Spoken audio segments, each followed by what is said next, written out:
마음 낭독. 부부간에도 함부로 사과하지 마라. 우리는 수많은 사람들과 관계를 맺고 살아간다. 관계의 의미는 둘 이상의 사람과 서로 소통하고 교류를 가지는 걸 말한다. 그 중에서 가장 가까운 사이가 부부관계다. 특히 부부는 사회를 이루는 가장 기초적인 구성원으로서 서로 간의 신뢰가 무너지면 가정이 흔들릴 수밖에 없고, 이것이 자녀의 불안감으로 이어지고 우리 사회가 위협받을 수 있다. 따라서 건강한 사회가 되기 위해서는 가정이 화목해야 한다. 그런데 어떤가? 오늘날 우리나라의 이혼율은 세계 3위라고 한다. 주된 이혼 사유는 가정폭력과 불륜, 시댁 식구와의 갈등, 경제적인 이유라고 한다. 주목해야 할 사실은 가정폭력이다. 아직도 우리나라는 가부장적인 성향이 강하기 때문에 남편에 의한 폭력이 많이 발생하고 있고, 그런 까닭에 법은 가정폭력을 엄격하게 다루고 있다. 하루는 한 중년 부인이 남편과의 갈등으로 고민하다가 상담하러 온 적이 있다. 선생님, 저는 거의 매일 남편과 싸웁니다. 도무지 어떻게 하면 싸우지 않고 행복하게 살 수 있을까요? 부인에게 물었다. 도대체 싸우는 이유가 뭐죠?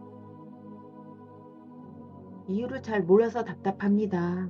남편에게 표현을 잘하지 못하는 성격 탓도 있지만, 남편은 성격이 매우 급해서 작은 일에도 버럭버럭 화를 냅니다. 아이의 교육에도 안 좋아서 제가 먼저 지쳐서 사과합니다. 원인은 남편에게 있는데도 제가 먼저 사과하는 게 잘못된 일일까요? 잘못도 없는데 아이가 볼까봐 마지못해 사과하는 것은 오히려 더 나쁜 결과를 초래하기에 나는 부인에게 이렇게 조언을 했다. 아무런 잘못도 없는 사과는 그저 시간을 벌어줄 뿐 오히려 남편의 길을 더 세워주는 일이지요. 그렇게 되면 남편은 정말 자신이 잘한 줄 알게 되고, 이것이 반복되면 부인이 오히려 남편에게 약점이 잡혀서 화내는 버릇을 영원히 고칠 수가 없습니다. 또한 남편의 화내는 버릇을 정당하게 도와주는 꼴이 되고 나중엔 폭력으로 이어질 우려가 있지요.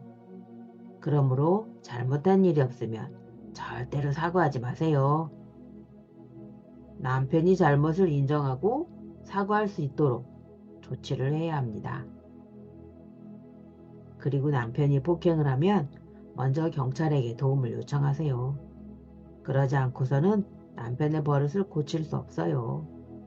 진정한 사과는 정말 잘못한 일이 있을 때 해야지, 잘못도 없는데 단순히 아이를 위해서 사과하는 건 결코 아닙니다. 갈등의 원인이 사과하는 부인 쪽으로 돌아갈 수밖에 없습니다. 중년 부인은 고개를 끄덕였다. 그리고 나는 재미있는 예를 하나 들었다. 한 신혼부부가 있었는데 부인은 성격이 급하고 왈가닥인 데 반해서 남편의 성격은 온순하고 부드러웠습니다.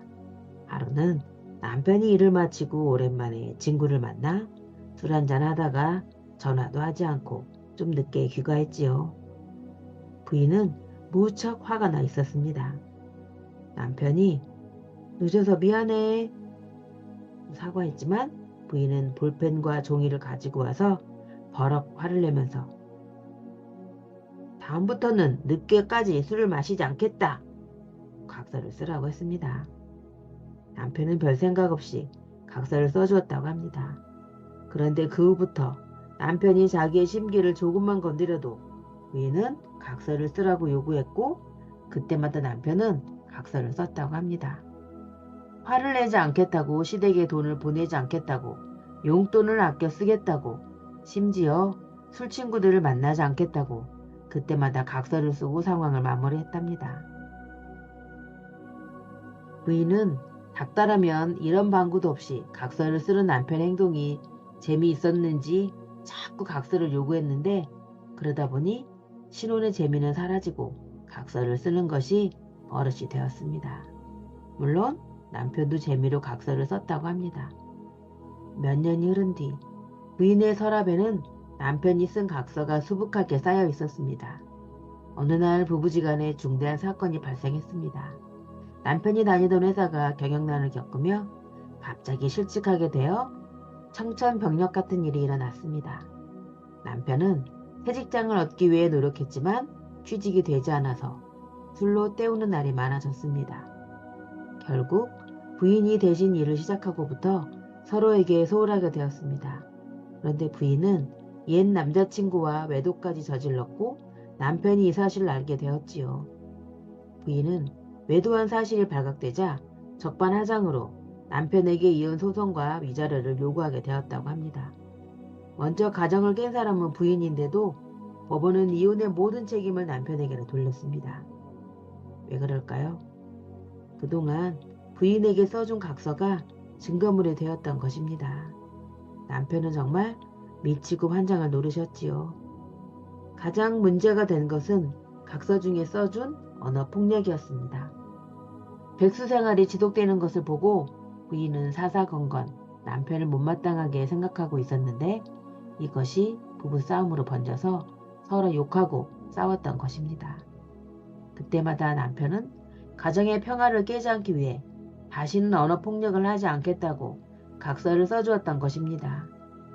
상황을 보면 둘에게 모두 잘못이 있는데도 법원은 오직 남편의 언어폭력만을 문제 삼아서 이혼은 물론 위자료까지 주라고 판결했던 것입니다. 사과도 해야 할 때와 하지 않아야 할 때가 있습니다. 이럴 때 필요한 것이 바로 지혜입니다. 부인이 각서를 요구하면 지혜를 발휘해서 설득해야 합니다. 한쪽은 각서를 써주고 한쪽은 증거가 없으니 당연합니다. 부인에게 써준 각서가 오히려 화근이 되어 돌아왔던 것이지요. 부부간에는 서로를 믿고 의지하는 것이 가장 중요합니다. 남편이 부인을 믿지 못하고 부인이 남편을 믿지 못한다면 콩가루 집안이 될 수밖에 없습니다. 한쪽만 잘한다고 해서 관계가 유지되는 것도 아닙니다. 사랑과 이해, 그리고 배려가 있어야 진짜 좋은 부부가 됩니다. 한 입으로 덮고 산다고 해서 무조건 서로를 이해한다고 믿어서는 안 됩니다. 부부싸움은 칼로 물베기라고 하지만 때로는 칼보다 더 무서운 것이 바로 부부 사이입니다. 내가 이야기를 끝내자 많은 분들이 고개를 끄덕였다.